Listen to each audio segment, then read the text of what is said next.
elaboración jurisprudencial del Tribunal Calificador de Elecciones que fue recogida por la legislación.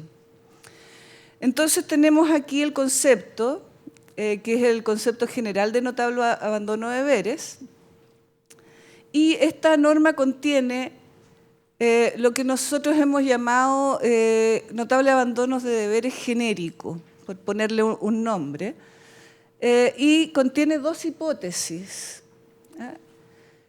El caso 1, que es la primera parte del artículo, se refiere a una transgresión inexcusable que tiene que ser de una manera o un modo determinado, o sea, tiene que ser manifiesta y reiterada, y esta transgresión lo tiene que ser respecto de las obligaciones que impone la Constitución y las normas que regulan el procedimiento o el funcionamiento municipal.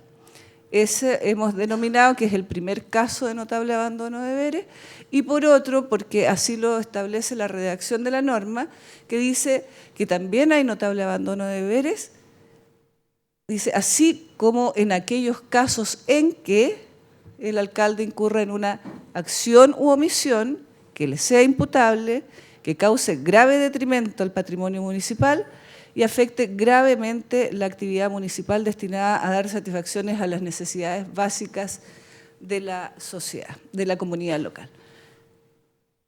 Aquí nosotros podemos empezar a hacer un análisis pormenorizado de cada uno de los elementos de estos dos tipos o estas dos causales genéricas de notable abandono de deberes.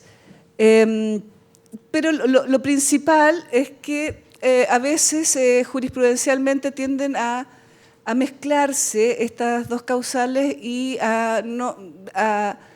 todavía no está muy determinado que estos sean dos casos distintos de notable abandono de deberes. Por ejemplo, en el primer caso nosotros vemos que no se requiere de la gravedad de la transgresión, que sí se requiere en el segundo. Pero siempre cuando estamos hablando de notable abandono de deberes, la gravedad va implícita, ¿ya? Así que esta diferenciación que hacemos en estos casos no es tan pura en la aplicación. Luego, por ejemplo, aquí tengo yo algunas reseñas jurisprudenciales respecto de la transgresión, que es el primer caso, ¿cierto? Aquí tiene que haber una transgresión de una norma que regule el funcionamiento municipal o de la Constitución. Por ejemplo, una de las normas es que el alcalde debe realizar ciertas compras a través o contrataciones de ciertos servicios a través de licitación pública. Si no lo hace, y hay compras directas, hay una transgresión, ¿ya? En ese caso. Y lo otro, se trata aquí de transgresión de normas, ¿eh? No estamos hablando de acciones o actuaciones, que es el caso número 2. Aquí está solamente la transgresión de las normas. Y también está citado el profesor José Fernández Richards, que se refiere a que no solamente se trata de actos propios del alcalde, sino que también transgrede la norma cuando falta su deber de supervigilancia. Y el deber de supervigilancia está definido en alguna norma de la ley de municipalidades, que no recuerdo el artículo, pero esa es la transgresión en este caso. También tenemos como elemento del primer tipo, ¿cierto?, la reiteración. Y en materia de prueba, el reclamante tiene que probar que la conducta, o sea, que la transgresión tiene el carácter de ser reiterado. El Tribunal de la Quinta Región, tengo aquí un párrafo de un fallo que dice que puede que se produzca una sucesión reiterada de acciones o omisiones que, aunque individualmente consideradas carezcan de tal consecuencia, en conjunto constituyen un procedimiento irregular. También otro de los elementos del tipo del segundo caso, ¿cierto?, es el detrimonio al patrimonio municipal y la gravedad. Y en este caso también tengo aquí citada una sentencia del Tribunal de Valparaíso que dice que si bien se ha acreditado que hubo un incumplimiento de deberes, cabe concluir que la prueba rendida no es suficiente para demostrar la concurrencia de los elementos que en forma copulativa exige la disposición legal citada, pues ninguna prueba se rindió en el sentido de probar que la actuación u omisión del alcalde tuvo los caracteres de inexcusable, manifiesta o reiterada, o que reuniera los demás requisitos previstos en la norma. Dice finalmente que si bien hubo un incumplimiento, dadas las obligaciones de su cargo, tal hecho no configura un notable abandono de deberes. Entonces, ahí está la calificación jurídica del tribunal en estimar si estas conductas o transgresiones o acciones u omisiones, cumplidas todas las, o reunidos todas estas características que establece la norma, en su conjunto por separado, no reúnen en definitiva la suficiencia para remover del cargo a un alcalde. Luego, el artículo se refiere a lo que también hemos llamado causales específicas de notable abandono de deberes. Y aquí está casos específicos estrictos, ¿cierto?, que son el no pago de cotizaciones previsionales y los relativos a la cuenta pública. ¿Y por qué aquí nos referimos a esto de casos específicos estrictos? Porque la redacción de la norma da a entender o se tiende a entender que es un tipo de responsabilidad objetiva. No en el sentido exagerado de que no se requiera prueba, sino que en el sentido de que una vez probado el hecho constitutivo de la infracción, se configura el notable abandono de deberes. Entonces, aquí no hay que probar nada más que el hecho y no hay que probar culpa, ni excusabilidad, ni ninguna condición que permita agravar o aminorar la responsabilidad del alcalde.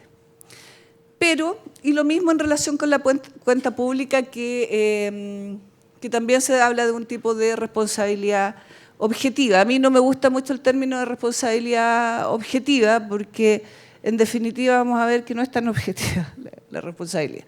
Entonces, en el primer caso, ¿cierto?, se habla del no pago de las cotizaciones previsionales y dice, se entenderá que se configura notable abandono de deberes cuando el alcalde, en forma reiterada, no pague íntegra y oportunamente las cotizaciones previsionales de las personas que se señalan en la norma. Entonces, aquí tenemos que irnos a cómo el tribunal aprecia los hechos. La norma tanto del Tribunal Electoral como del Tribunal Calificador de Elecciones dice que el tribunal apreciará los hechos como jurado. Esto significa que no hay que recurrir a las normas de tasación de la prueba, de las normas generales del Código de Procedimiento Civil. Tampoco es una apreciación conforme a las reglas de la sana crítica, que tiene sus reglas especiales, sino que es como jurado, que es semejante a decir que el tribunal falla en conciencia. O sea, adquiere la convicción de algo y en ese sentido falla, sin olvidar que es un tribunal de derecho, etcétera, ¿cierto? Entonces, si es que llega a probarse que el alcalde no ha pagado en forma íntegra y oportuna las cotizaciones previsionales, debiera ser removido por notable abandono de deberes. Ahora, yo tengo aquí 3 casos para que vayamos viendo el sentido que tiene la apreciación de los hechos como jurado. Esta es una jurisprudencia del tribunal donde yo estoy, soy secretaria relatora, y aquí había una imputación de no pago de cotizaciones previsionales a un alcalde por un monto superior a los 2.000 millones de pesos. Y el alcalde en su defensa dijo que esto era una deuda de arrastre y que él había hecho muchos esfuerzos por corregir esta situación y pagó una cantidad importante de lo adeudado, de manera que en el curso del juicio, cuando se pudo acreditar que había pagado no sé, un 80 o 90% de lo adeudado y quedó un saldo pendiente de unos 180 millones de pesos, sin perjuicio de que toda esta situación generó una disminución del patrimonio municipal de cerca de 35 millones de pesos por el pago de intereses, por el pago fuera de plazo. Entonces, ¿qué se puede decir? Que no obstante la rigurosidad de la definición o del concepto, existen o la posibilidad de que el tribunal, actuando como jurado, considere circunstancias atenuantes de la responsabilidad del alcalde. ¿Ya? Tengo aquí enseguida una sentencia del Tribunal del Biobío que dice que para que se configure la causal, la conducta del alcalde reclamado debe ser grave, de un modo no común y que se haga notar. De manera que el no pago de las cotizaciones previsionales constituye abandono de deberes, pero no al ser constitutivo este notable abandono, esto no lo exime de la gravedad que debe tener la conducta. Entonces aquí vemos un tribunal que recurre al tipo 2, ¿cierto?, de notable abandono de deberes y requerimos ahí que el tribunal haga una calificación jurídica de gravedad de la conducta. Entonces, como ustedes pueden ver, no es tan objetivo el término. Y acá tengo un caso del Tribunal de Atacama que dice, de acuerdo a las probanzas de la requirente que no fue desvirtuada, se establece que las cotizaciones previsionales se pagaron fuera de los términos legales, aunque luego ellos fueron enteradas. Claramente el municipio, al efectuar los descuentos y luego no pagar las cotizaciones, se produjo un incremento de los recursos en el lapso comprendido entre la fecha del descuento y el pago efectivo, dineros que no podían utilizarse en otros fines. Y además, el no pago oportuno de las cotizaciones previsionales generó costos al municipio.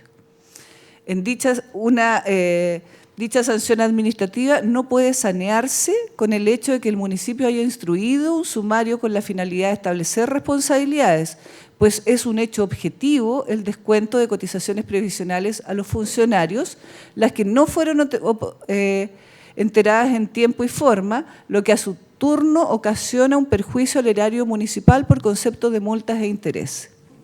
Entonces, en este fallo del Tribunal de Atacama, en este requerimiento en contra del alcalde, este era uno de los cargos que se hacían.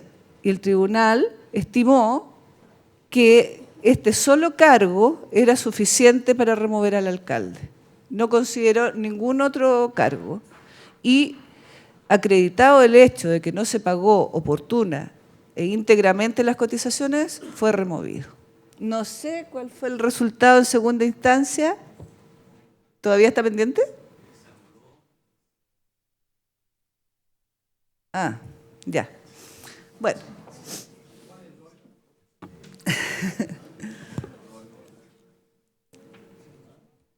Bueno, en el segundo caso de responsabilidad objetiva del alcalde, son los casos relativos a la cuenta pública. El alcalde tiene la obligación de rendir la cuenta pública en el mes de abril o a más tardar en abril de cada año, y dice el inciso cuarto de la norma: el no cumplimiento de lo establecido en este artículo será considerado causal de notable abandono de deberes por parte del alcalde. Ahora, en mi humilde opinión, yo encuentro que aquí se les pasó la mano con exigirle conductas al alcalde, porque no es solamente que no haya rendido cuenta a quienes corresponda que le rinda cuenta, sino que no se rindió la cuenta pública al Consejo, al COSOC, al Consejo de Seguridad, no fue rendida oportunamente, no contiene los contenidos mínimos, ¿cierto?, que hasta ahí me parece bien, pero después que sea removido el alcalde porque no invitó a los miembros a los parlamentarios del distrito, a los miembros de las principales organizaciones comunitarias, etcétera. A mí me parece, entonces ahí creo que tiene que probarse ciertas eximentes de esa responsabilidad objetiva. Esa es mi humilde opinión. Después tenemos otros casos que también se pueden decir que son responsabilidad objetiva, pero aquí el legislador los ha planteado separados del concepto general de notable abandono de deberes, pero aquí sí se requiere la prueba de la negligencia o la falta de diligencia al alcalde, que es en la fijación de una nueva planta y en otras materias que requieren de la aprobación del Consejo. Me voy a referir solamente a la primera.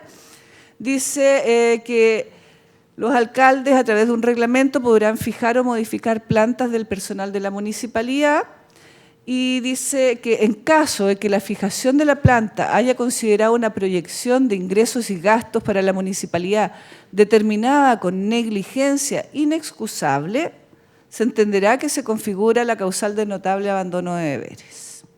Entonces aquí, no obstante la redacción de la norma, bueno, aquí ya está más clara porque se requiere la prueba de la diligencia, ¿cierto?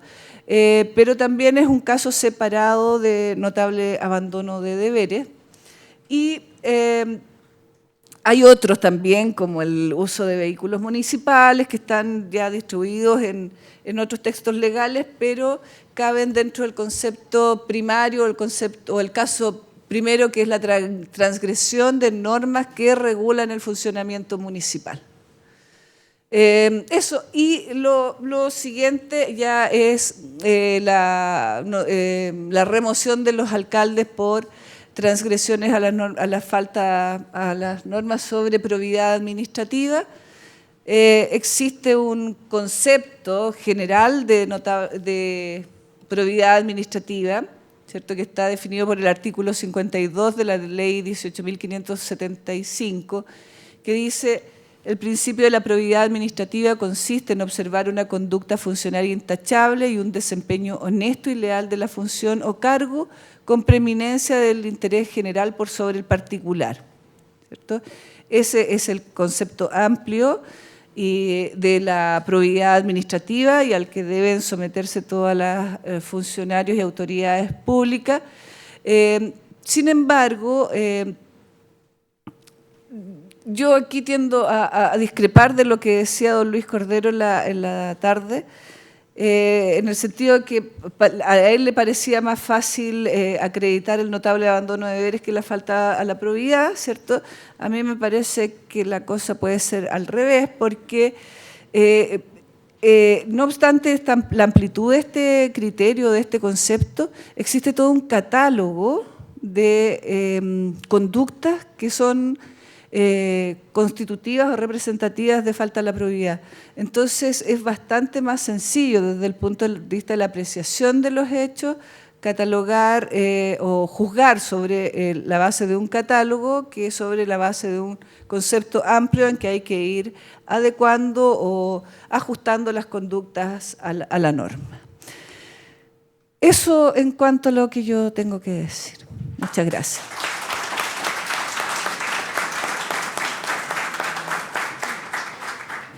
Muchas gracias, señora Lucía Mesa.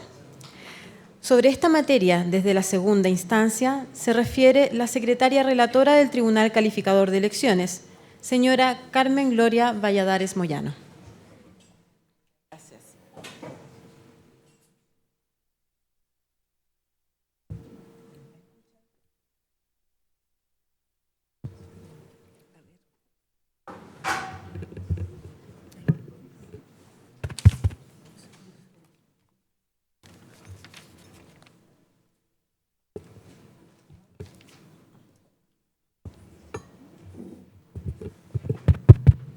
Ahora sí, buenas tardes. Qué difícil hablar de las sanciones a los alcaldes y los concejales por notable abandono de deberes y contravención grave a las normas de la probidad administrativa cuando hemos tenido una tarde tan prolongada de exposición y todas muy brillantes sobre esta materia. Así que les propongo que hablemos de cine. Hacia los finales de los años 1950, hubo una gran película que se exhibió mundialmente que se llamaba Testigos de Cargo. Esa película que era trabajada por Tyrone Power y la Marlene Dietrich contaba la historia de la verdad judicial, de la verdad jurisdiccional. Un hombre joven, apuesto como todos ustedes, se enamora de una señora bastante añosa, muy adinerada. No se sabe bien si se enamora o no, pero inician una amistad muy importante. Y ella hace un testamento en que hereda o lega todos sus bienes en favor de este apuesto señor. Y un día ella aparece asesinada. Se inicia el juicio. Estaba el abogado acusador, el abogado defensor, el juez, el jurado. Y una testigo clave, que era la mujer del presunto asesino. Y se inicia toda esta secuencia de hechos, y a lo que los quiero llevar es que el jurado en esta película cumple un rol fundamental. Y eso es lo que yo quiero que ustedes hoy día se lleven consigo. Me refiero fundamentalmente a los distinguidos funcionarios municipales que nos acompañan. Los de los tribunales electorales ya conocen estas materias, también el servicio electoral. Porque el rol que cumple el jurado, el rol que cumple el abogado defensor y el rol que cumple el abogado requirente son en estas materias electorales fundamental. Piensen ustedes que el Tribunal Calificador de Elecciones comienza con su competencia en el año 1925. Es el primer órgano del Estado que se inicia junto con el Banco Central. ¿Y por qué? Porque de ahí deriva la República, la elección calificada de válida o no válida. ¿Y cómo califica ese Tribunal Calificador de Elecciones del año 25? Como jurado. Después hubo reformas, por supuesto, la más importante en el año 1988, en que se reinstala el Tribunal Calificador de Elecciones y se le amplía la competencia en todas estas materias que hemos visto con tanta detención, los grupos intermedios, los sindicatos, en fin. Pero también incorpora la responsabilidad en que incurren los alcaldes y concejales. Porque el alcalde y el concejal es una institución sumamente importante. Es la autoridad, es el alcalde, el funcionario municipal que está cerca del problema local, de la basura, de la salud, del agua, de la educación, de todo el problema de la comunidad. Internacionalmente, la gente más vota en los procesos de las comunidades locales que la de los presidentes de la República. Situación que en este país ocurre al revés. Pero en fin, tenemos que educar. Ya, piensen ustedes que en el año 1541, yo no era testigo de esto, me lo cuenta la historia. Especialmente Andrés Espinosa, que hizo un importante trabajo en esta materia. En el año 1541, en que se funda Santiago, por ahí por febrero de ese año, el 7 de marzo de 1541 se instala el primer cabildo. ¿Integrado por quién? Por el alcalde y los regidores. ¿Y qué hacía ese alcalde? Ese alcalde velaba por el cumplimiento de la ley.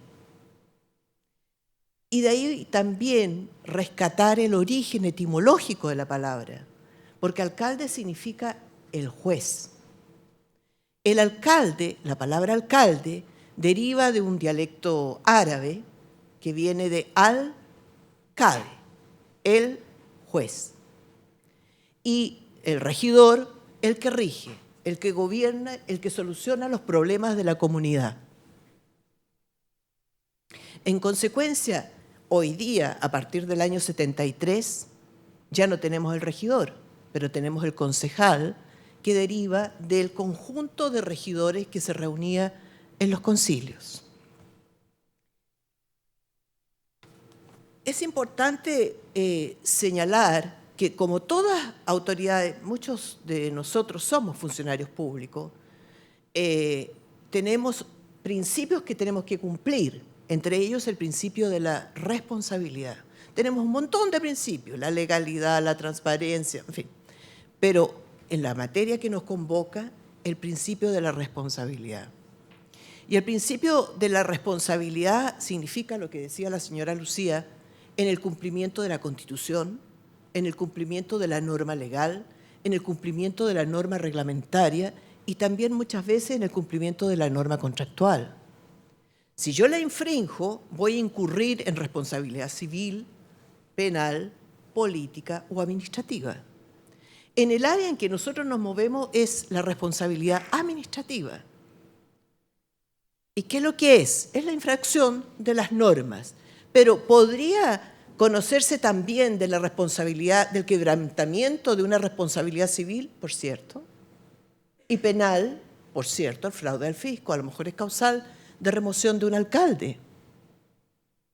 Y la responsabilidad política descansa en lo que los constitucionalistas denominan el soberano, el pueblo. ¿Lo votaremos de nuevo? ¿No lo votaremos de nuevo?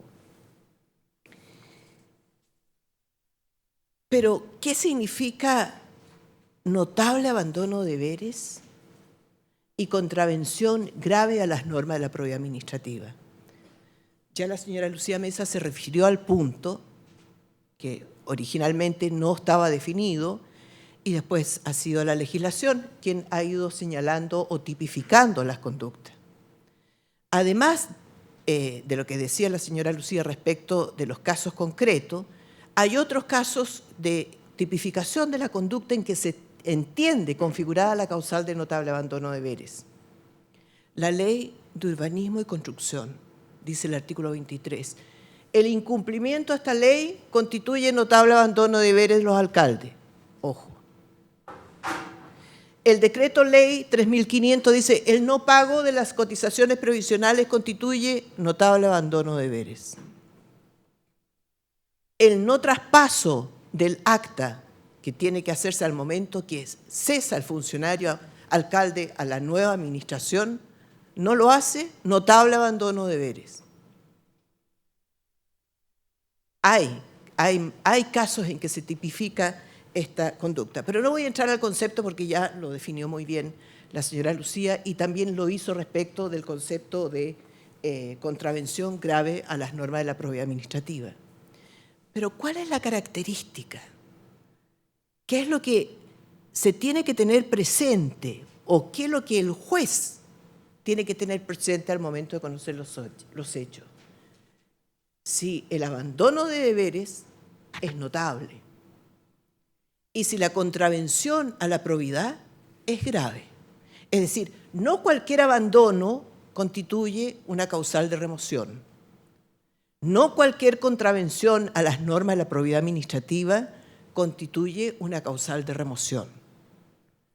Y como se ha dicho, la gravedad es digno de nota, salirse del margen, más allá de lo posible, grave, importante, relevante, todos los sinónimos que ustedes pueden colocarle, significa que estamos cercanos al análisis de una conducta que puede constituir un notable abandono de deberes. Y aquí me acerco a la película. ¿Quién y cómo se califica la gravedad o la notabilidad? En Chile lo hace la justicia electoral. En Perú, que son los únicos dos órganos de América Latina que conocen y aprecian los hechos como jurado, Chile y Perú. Tanto que en Perú el Tribunal Calificador de Elecciones se llama Jurado Nacional de Elecciones. En consecuencia, quien integra este órgano, en este caso el Tribunal Calificador de Elecciones, que va a apreciar los hechos como jurado, tienen que ser personas muy calificadas. porque no van a entrar a analizar la prueba con la prueba tasada, en que el legislador le va a decir, mire, la confesión, señor, vale tanto. El instrumento público vale tanto. Acá no. Aquí el juez, más que un mero espectador, entra al proceso. Conoce de los hechos, pregunta, investiga, y eso lo hace conforme a su libre convicción. ¿Y cuál es entonces la diferencia que hay entre libre convicción y jurado? En que el jurado es un órgano colegiado. El juez, apreciando la prueba con el sistema de libre convicción, lo hace como tribunal unipersonal. Yo llegué a esta convicción. El jurado lo hace como órgano colegiado y lo conversa y lo delibera con sus pares. Dice, yo creo que esto es grave. No, porque mira, es una comuna chiquita, lleva 2 meses en el cargo, llueve tanto, o sí, es grave porque era el único bote que había en la isla y lo vendió y dejó a la población sin bus escolar, sin bomberos, sin ambulancia. Va deliberando, va discutiendo con su par hasta llegar al minuto anterior a dictar sentencia, que es su convicción. Y en ese momento dice, yo estimo que esta situación es esta, y ahí se logra el acuerdo. El acuerdo es la sentencia que en algún momento se va a redactar. Pero el jurado es un sistema de prueba democrático, porque Chile es una república democrática. Sí lo es. Porque si uno piensa, los primeros inicios de la justicia en el mundo tiene que haber sido a través del jurado, porque no había prueba tasada, no existía noción de la sana crítica. Entonces tienen que haberse juntado las familias, las tribus, los grupos, haber analizado y haber dicho, ya, usted, señor, se va. Eso es apreciar los hechos como jurado. Y Aristóteles ya se refería al tema y decía, el jurado es el sistema más democrático de acercarse a la justicia. Porque son personas elegidas o designadas de distintos sectores para que formen este cuerpo colegiado y resuelvan este problema. Y en Chile hay que agregar otro elemento profundamente democrático en la elección de estos jurados, que es el sorteo. Los ministros del Tribunal Calificador de Elecciones, que le decimos ministros porque son ministros de la Corte Suprema y arrastran, con justo, legítimo derecho, a llevar ese nombre siempre. Pero ellos son un jurado. Son jurados o son miembros del Tribunal Calificador de Elecciones. Ellos son designados por sorteo, que es otra herramienta democrática del sistema. No es una votación en que se pueden llegar a coaliciones, en fin, vota por mí, voto por ti, en fin. El sorteo no. El sorteo es un cuerpo electoral reducido, la Corte Suprema, en que se elige a estos jurados. Y el jurado siempre va a eliminar parte de las oligarquías y va a propender a la mayor representación. Siempre.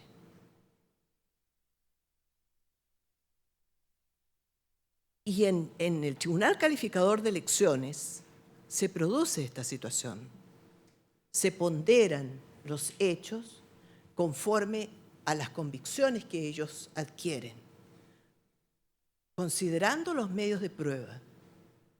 De ahí llegan a la convicción verdadera. ¿De qué? ¿De la gravedad o la notabilidad? Eso es lo que importa. Por eso yo les decía de la película el rol importante que tienen los abogados, porque son ellos los que tienen que demostrarle al tribunal, convencerlos de cuál es la verdad, de por qué llegar a un veredicto determinado.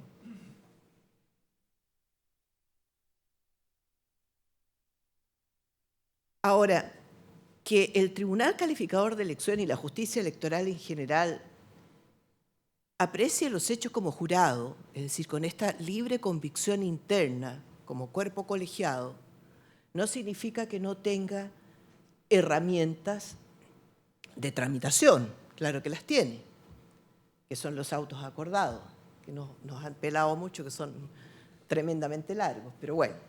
¿Y por qué? ¿Por qué son largos?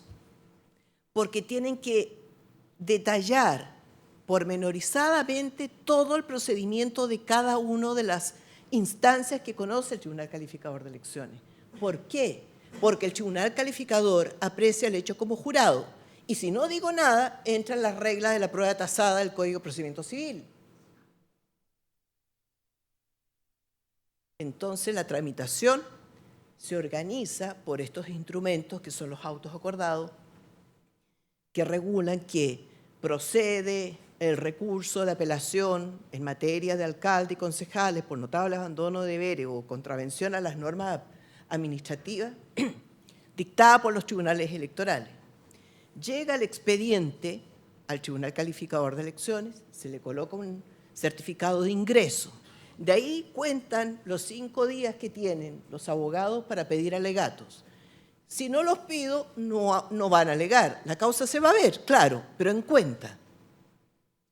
Y si hay alegatos, se van a escuchar las relaciones, que son públicas, los alegatos, que son públicos, y aquí hay un tema que en los sistemas de jurado, las deliberaciones, sostiene la doctrina, que debieran ser también públicas. Pero en este caso, en Chile, son privadas, porque rigen las reglas generales de los acuerdos privados, del Código de Procedimiento Civil, del Código Orgánico de Tribunales. Echan la relación, los ministros deliberan, toman el acuerdo, se dicta la sentencia y esa sentencia tiene que ser dictada conforme a derecho. Es decir, no se trata de decir sí o no, sino que también exteriorizar las convicciones en un instrumento en el cual tienen que dar cuenta de las razones por las cuales llegaron o las motivaciones por las cuales llegaron a esa conclusión.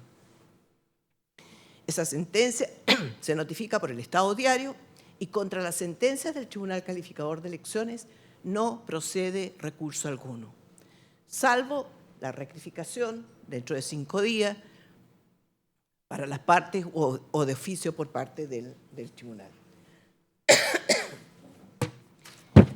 Para terminar, ya no los quiero. Tengo algunas preguntas que hacerle a los abogados, a los funcionarios municipales, a los colegas del servicio, que parecen que podrían tener algún interés en algún momento para una próxima jornada, Leopoldo, o en cualquier momento que nos podamos reunir para conversar. La función del alcalde, por expreso mandato de la ley, es indelegable, sin perjuicio de las facultades de expresa delegación que la misma ley establece. Sin embargo, uno se encuentra con frecuencia que hay requerimientos de notable abandono de deberes en que vienen entregadas las facultades del concejal por escritura pública a un abogado. ¿Se puede? ¿Puede el concejal delegar su función? El concejal no es funcionario público, pero cumple una función pública indiscutiblemente. puede delegar esa función en un abogado? Y al revés, ¿el concejal puede delegar o el alcalde puede delegar esta función en un abogado? ¿Puede un juez delegar su función? ¿Puede el presidente de la República delegar su función? Yo no tengo... Hay jurisprudencia para los dos lados, ¿eh? Pero para que lo tengan presente. Otro tema. La señora Lucía se refería a la importancia de los informes de la Contraloría General de la República. Son vinculantes para la justicia electoral, porque la norma, el artículo 51, creo que es, no sé, dice, constatado por el órgano de control o acreditado por el órgano de control que se ha configurado la causal de que ha habido un notable abandono de deberes, se comunicará al Consejo Municipal para los efectos de la letra C del artículo 60 de la Ley Orgánica Constitucional de Municipalidades. Es, dentro de lo que decía Lucía, una norma de carácter objetivo,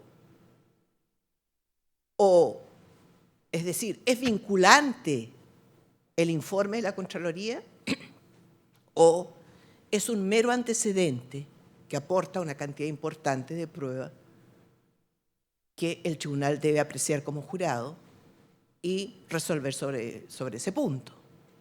El Tribunal Calificador de Elecciones ha dicho, invariablemente, que los informes de la Contraloría son meros antecedentes. Son meros antecedentes.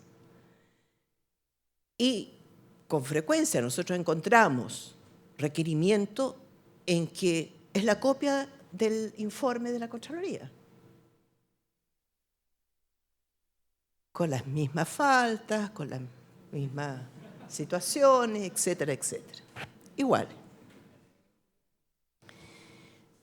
Otro punto es la aplicación de las normas subsidiarias del artículo 120 de la Ley 18.883, que son la censura, las multas o la suspensión del cargo por 30 días hasta 3 meses. La ley dice, los concejales en el requerimiento podrán solicitar la sanción subsidiaria de esta. El Tribunal Calificador de Elecciones ha dicho, este concejal o estos concejales no lo pidieron, pero yo soy la Corte Suprema del Poder Político del país, la impongo. Y se ha impuesto. Se ha impuesto. Hay otro tema para reflexionar.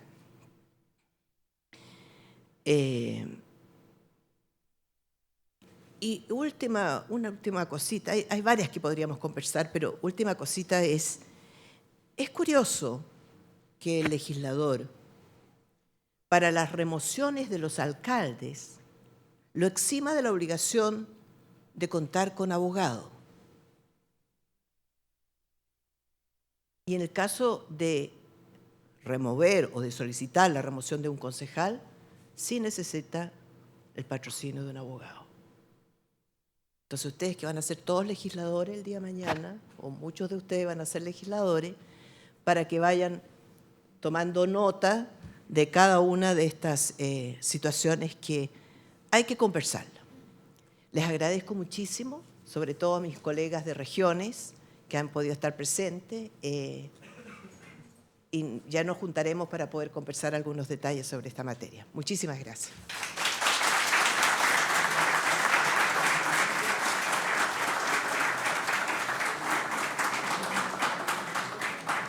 Muchas gracias, señora Carmen Gloria Valladares. Si existiera alguna pregunta del público en esta oportunidad, no sé si alguien tiene alguna pregunta para esta última mesa. ¿No? Bueno. El Tribunal Calificador de Elecciones y el Servicio Electoral agradecen su presencia en estas jornadas de actualización de procedimientos electorales y les recuerdan que el día miércoles 14 de agosto se continuará con el procedimiento administrativo sancionador, la visión de los administradores de partidos políticos y las conclusiones, para posteriormente hacer entrega de los respectivos certificados de asistencia. Reiteramos nuestros agradecimientos y les deseamos una muy buena tarde.